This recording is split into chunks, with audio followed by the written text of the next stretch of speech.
Pria ini bernama Rusty.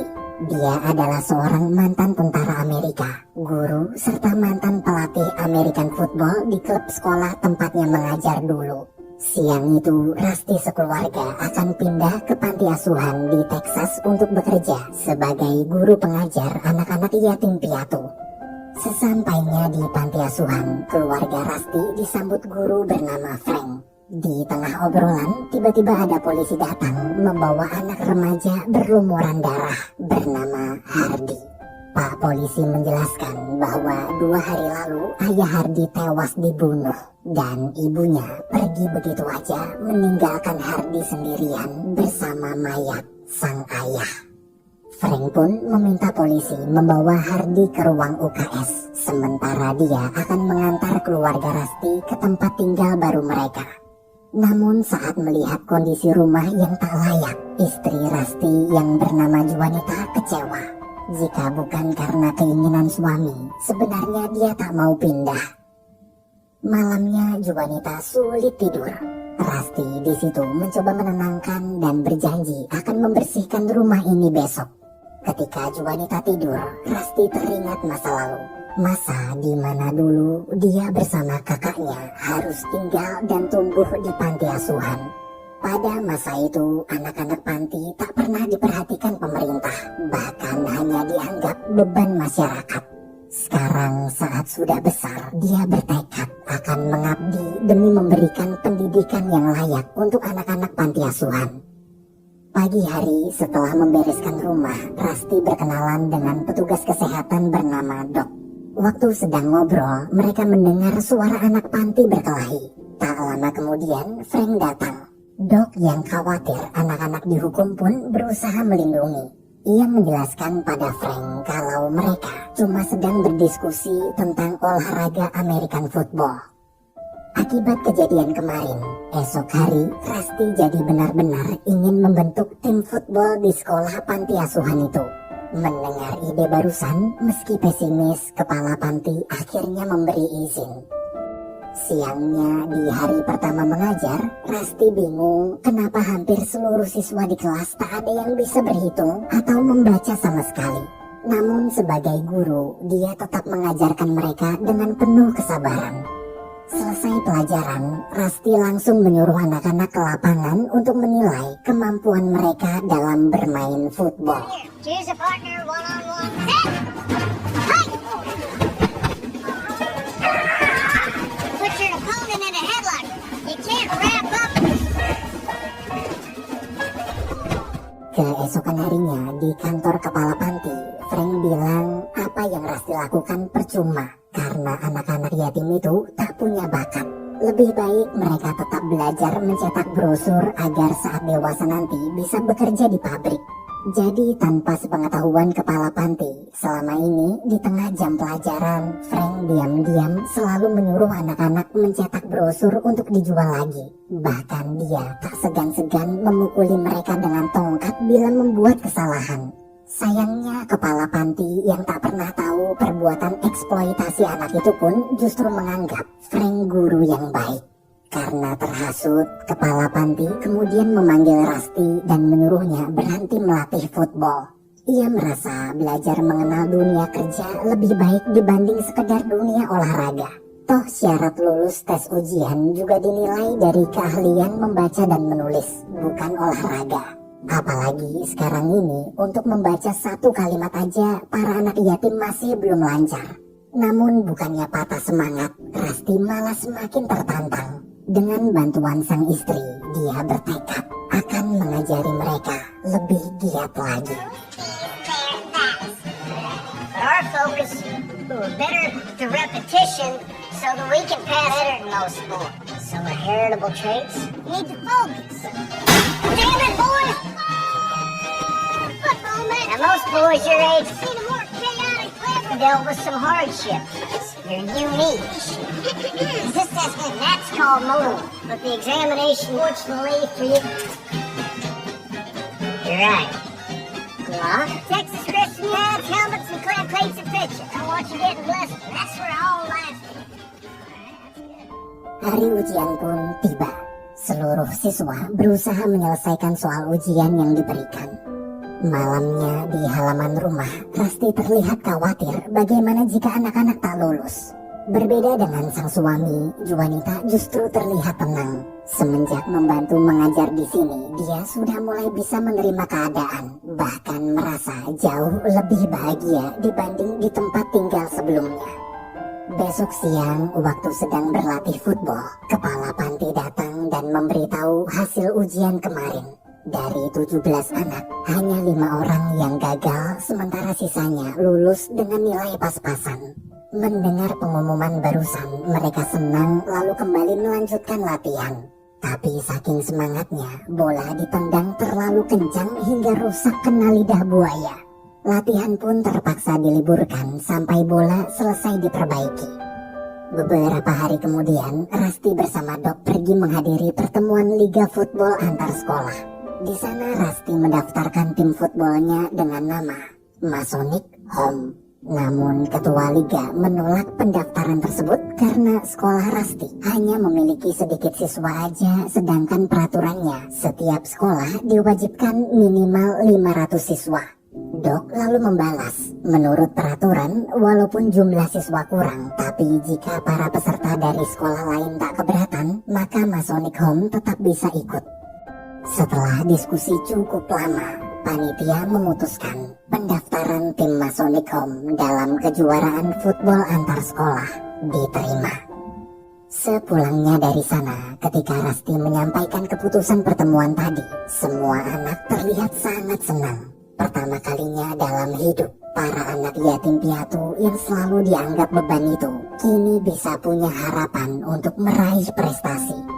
Berminggu-minggu lamanya berlatih, hingga akhirnya hari turnamen antar sekolah pun tiba.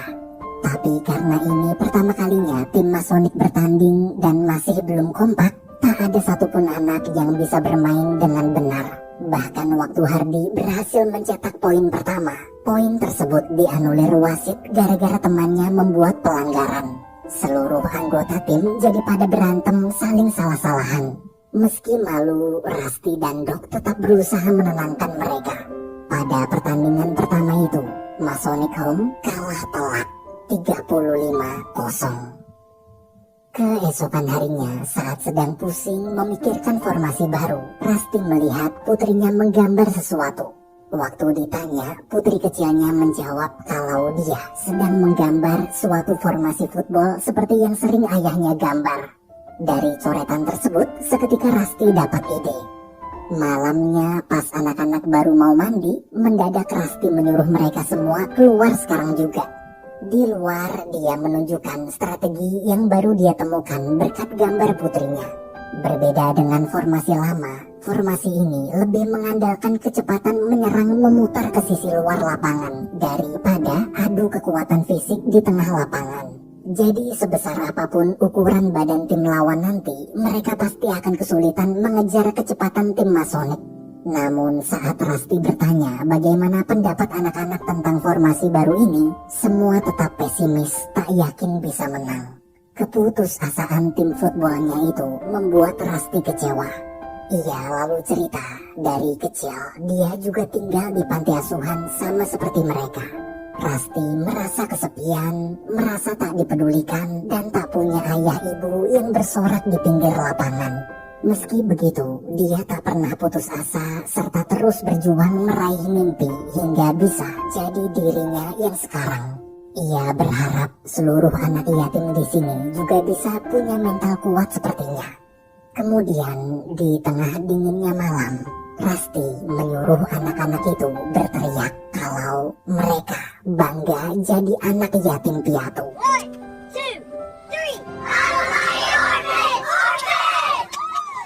3. Waktu yang lain bubar, Rasti menegur kenapa tadi Hardi tak ikut berteriak bersama yang lain. Hardi di situ menjawab kalau dia tak mau meneriakan hal konyol seperti itu. Bagaimanapun juga, anak yatim sepertinya tetaplah anak rendahan. Hari demi hari berlalu hingga tibalah di hari pertandingan kedua. Pada pertandingan kali ini, tim Masonic Home mulai mencoba menggunakan formasi baru mereka.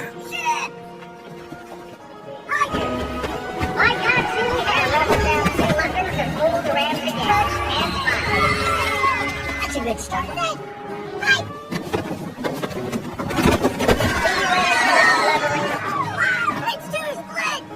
These little fellas will come out quick. Just the line on the pass to everybody. Tak disangka-sangka, tim Masonic menang telak 28-0 berkat formasi baru ciptaan putri kecil Rusty. Di perjalanan pulang, mobil Rusty mogok. Tak lama kemudian, bis tim sekolah lain berhenti lalu mengejek anak-anak Masonic. Bahkan pelatih mereka yang bernama Later sampai turun dan ikut mengejek dengan mengatakan para anak yatim tak mungkin bisa mengalahkan tim footballnya yang berasal dari sekolah unggulan. Mendengar ucapan Later, Rusty cuma bisa istighfar. Hari-hari berlalu, berita tentang kemenangan serta formasi unik tim football 12 anak yatim Masonic Home kini sudah tersebar ke seluruh penjuru Amerika. Berkat berita itu, banyak orang yang datang hanya demi menyaksikan langsung Masonic bertanding. Di ruang ganti sebelum memulai pertandingan, Rusty sengaja memanas-manasi timnya. Ia mengatakan kalau tadi pelatih lawan bilang Masonic Home pasti akan kalah dibantai dengan skor 50-0. Provokasi Rusty itu pun berhasil membakar semangat mereka.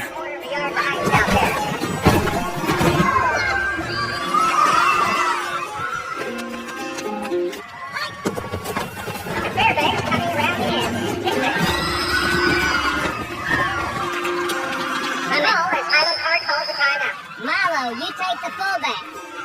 TV line. By passing everybody, Portland's a running circle. Get stopped. Scooped up by the He's not 50, huh?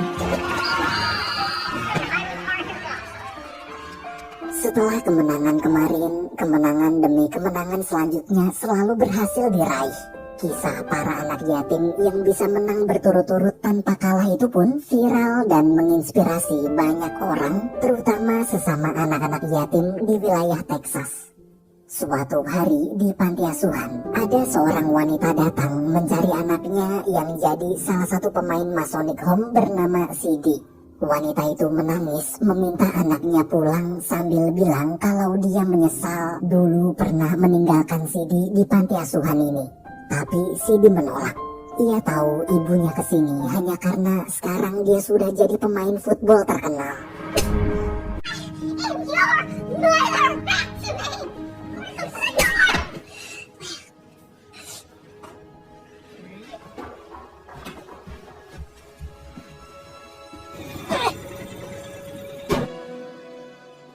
Cindy begitu sedih. Bertahun-tahun dia berharap sang ibu kembali menjemputnya dengan penyesalan. Tapi ternyata ibunya belum berubah. Melihat kesedihan temannya, Hardy memeluk lalu berkata, Cindy tak sendirian. Hardy dan seluruh anak di sini mengerti apa yang Cindy rasakan. Mereka semua tahu bagaimana sakitnya dibuang ibu kandung sendiri. Kemenangan tim Masonic Home masih terus berlanjut. Belum ada satupun tim lawan yang mampu mengalahkan formasi unik Rusty. Berita kemenangan mereka bahkan selalu dinanti-nantikan warga Amerika. Perlahan-lahan mimpi Rusty untuk mengangkat derajat anak yatim piatu di panti asuhan ini mulai terwujud. Keesokan harinya, kepala panti memberikan baju seragam football sumbangan dari tim sekolah lain sesama peserta turnamen. Kepala panti menjelaskan karena keuangan tak cukup untuk membeli seragam football, jadi dia berinisiatif meminta baju ke sekolah lain demi mengganti baju tim football Masonic yang sudah jelek. Setelah kepala panti pergi, Rusty melihat Doc sedang asik meminum alkohol. Rusty pun membuang minuman itu lalu menyuruh Doc menjadi contoh yang baik untuk para murid. Jika anak-anak terus melihat Doc kecanduan alkohol begini, suatu saat nanti mereka pasti juga akan jadi pemabuk. Mendengar ucapan Rusty, Doc hanya terdiam. Di sisi lain, terlihat Frank sedang menemui Later, si pelatih tim lawan yang akan Masonic hadapi di semifinal nanti. Diam-diam, Latter sudah membayar Frank untuk mencari kesalahan tim Masonic agar didiskualifikasi dari turnamen. Frank di situ memberikan dokumen bukti umur Hardy yang sebenarnya. Dalam dokumen tersebut tertulis bahwa umur Hardy lebih tua 1 tahun. Artinya tim Masonic telah melanggar peraturan turnamen liga. Minggu depannya tibalah hari pertandingan semifinal. Kali ini Masonic Home bertanding melawan tim football Latter. Sama seperti pertandingan sebelumnya, poin demi poin berhasil Masonic raih dengan mudah. Melihat timnya hampir kalah, Latter memakai cara curang. Dia memerintahkan pemainnya untuk menciderai pemain Masonic.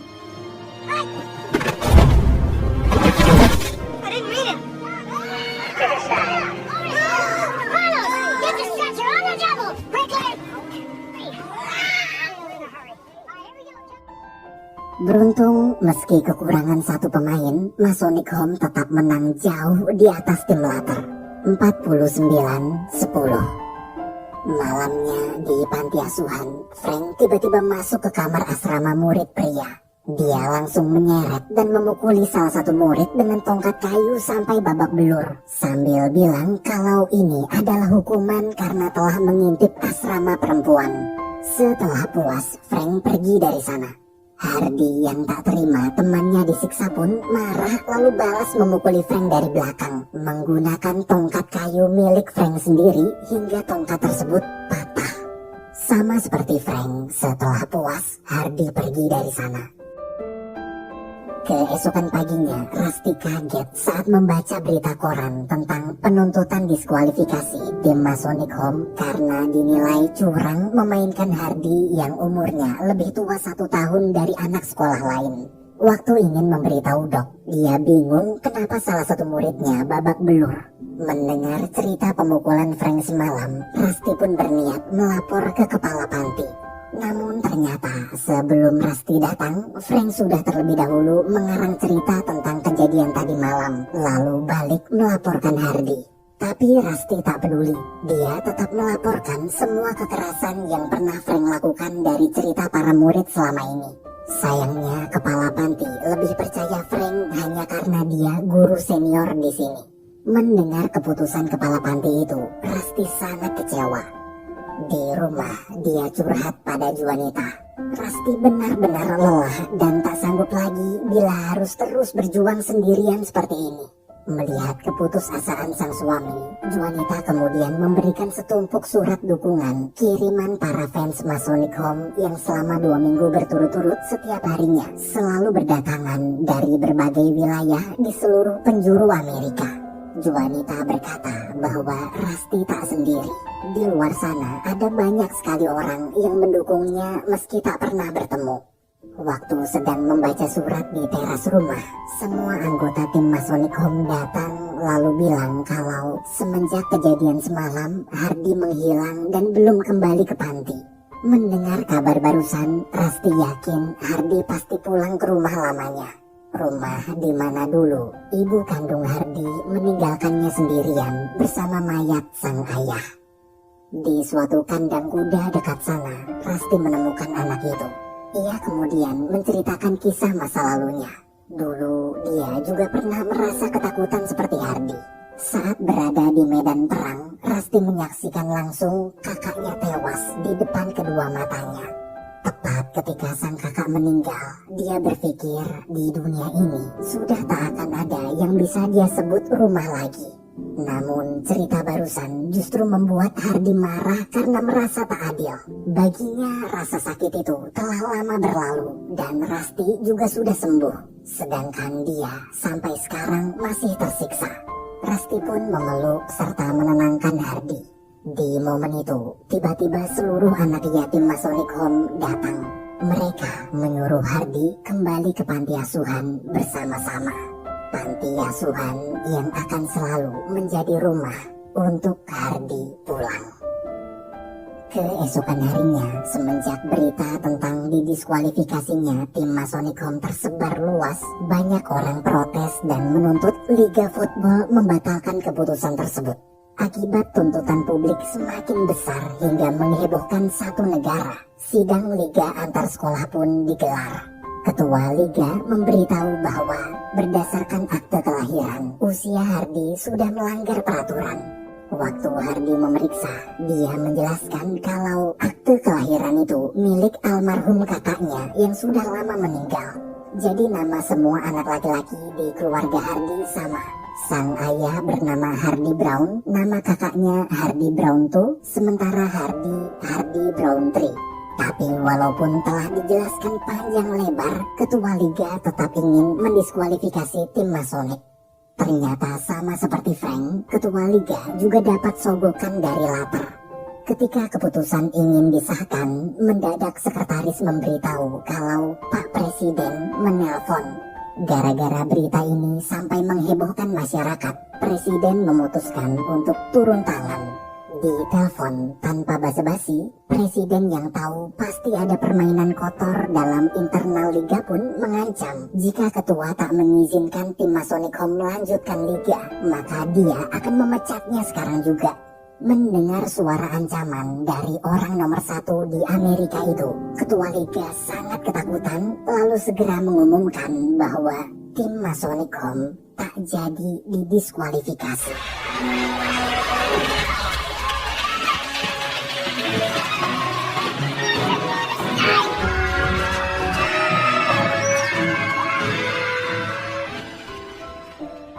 Keesokan harinya, saat tim Masonic Home mau berangkat ke pertandingan final yang akan diadakan di luar kota, semua kaget kenapa Pak Polisi datang ke sana. Awalnya Hardy takut akan ditangkap akibat memukuli Frank waktu itu. Tapi ternyata Pak Polisi justru menyemangatinya agar menang dan membawa piala untuk panti asuhan ini. Pak Polisi lalu melanjutkan perjalanan menuju kantor Frank. Sesampainya di sana, polisi menjelaskan kalau dia dapat laporan tentang perbuatan eksploitasi anak di bawah umur serta penyiksaan yang sering Frank lakukan bertahun-tahun. Frank akhirnya dibawa ke kantor polisi bersama dengan tumpukan barang bukti.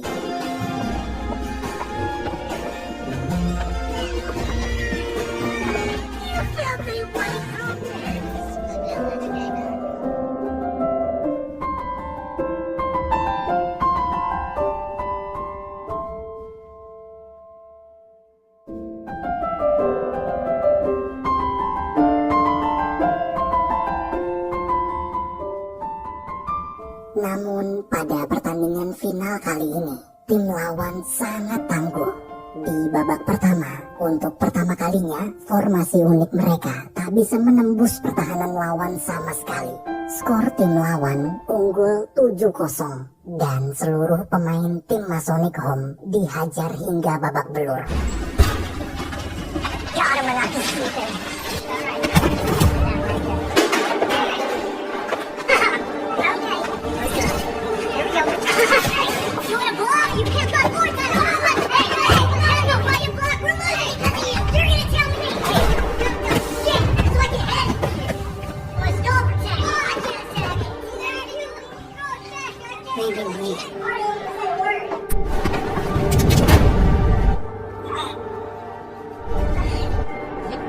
You ain't so mighty. What now, coach?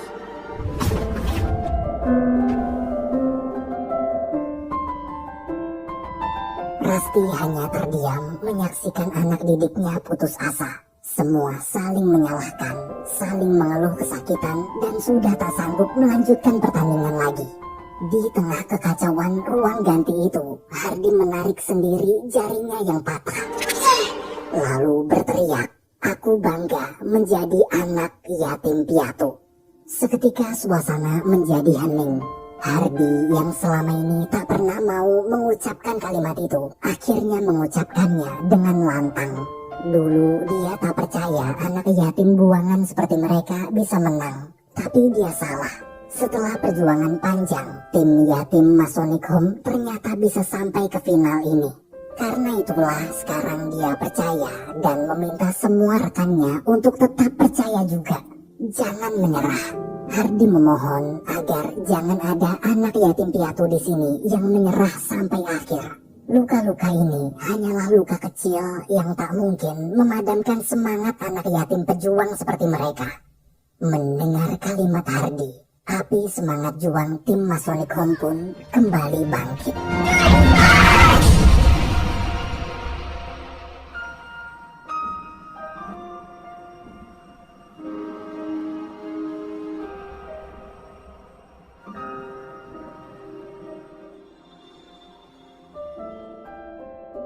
Melihat semangat para anak didiknya, Doc merasa tertampar. Doc yang selalu kecanduan alkohol memutuskan untuk berhenti dan membuang minumannya. Selesai mengatur strategi, anak-anak Masonic lalu memulai pertandingan babak kedua mereka.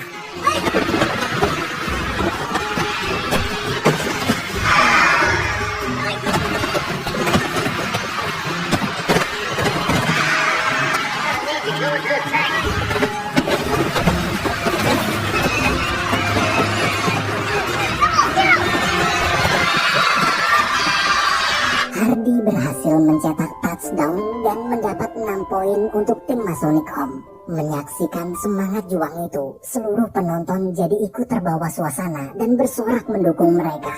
Kini skor sementara 7-6, hanya beda 1 poin. Di menit-menit akhir ini, tim yang bisa mencetak angka duluan lah yang akan menang.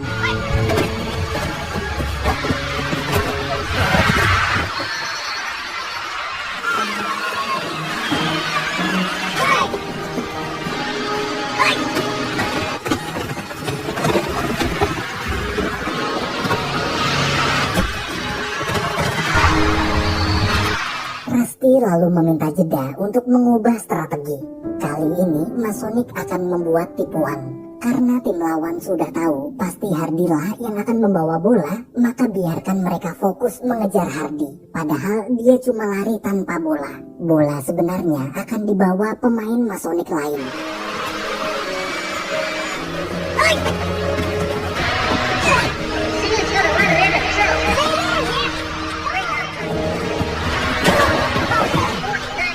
Rencana sukses. Tim Masonic berhasil mendekati garis akhir lawan. Kini waktu tinggal tersisa 7 detik lagi untuk membawa bola ke garis touchdown. Di detik-detik akhir penentuan itu, Rusty menyuruh anak-anak bermain bebas. Terserah mereka. Nikmati aja permainan, tak peduli menang atau kalah. Yang terpenting bermainlah dengan percaya diri dan senyum lebar di wajah mereka. Tunjukkanlah pada masyarakat bahwa anak yatim piatu adalah anak pejuang.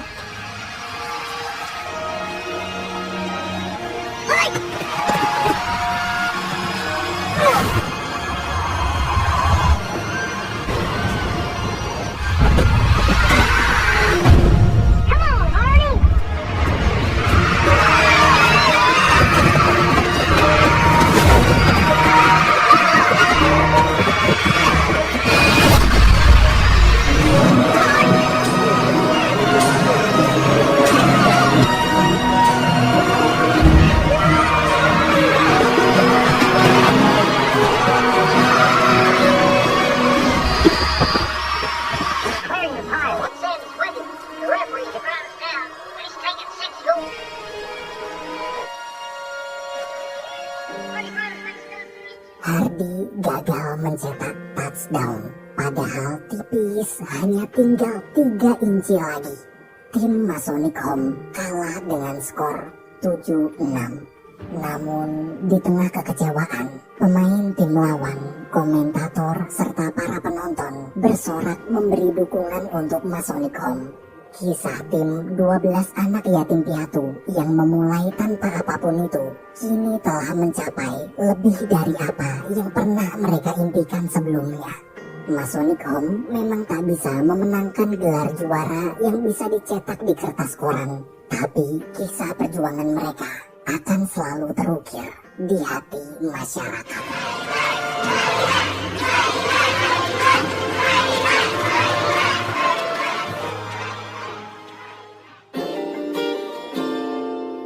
Di perjalanan pulang, Hardy meminta maaf. Dia masih merasa bersalah akibat kegagalannya mencetak poin terakhir tadi. Mendengar itu, Rusty mengatakan Apa yang Hardy dan anak-anak capai ini sudah melebihi harapannya. Tengah malam, sesampainya di panti, semua orang menyambut kepulangan tim Masonic Home dengan penuh kehangatan. Sebagai guru, apa yang Rasti bawa ke panti asuhan ini bukan hanya sekedar olahraga atau pelajaran akademis. Guru itu telah mengajarkan anak-anak yatim piatu di sana bagaimana rasanya menjadi keluarga.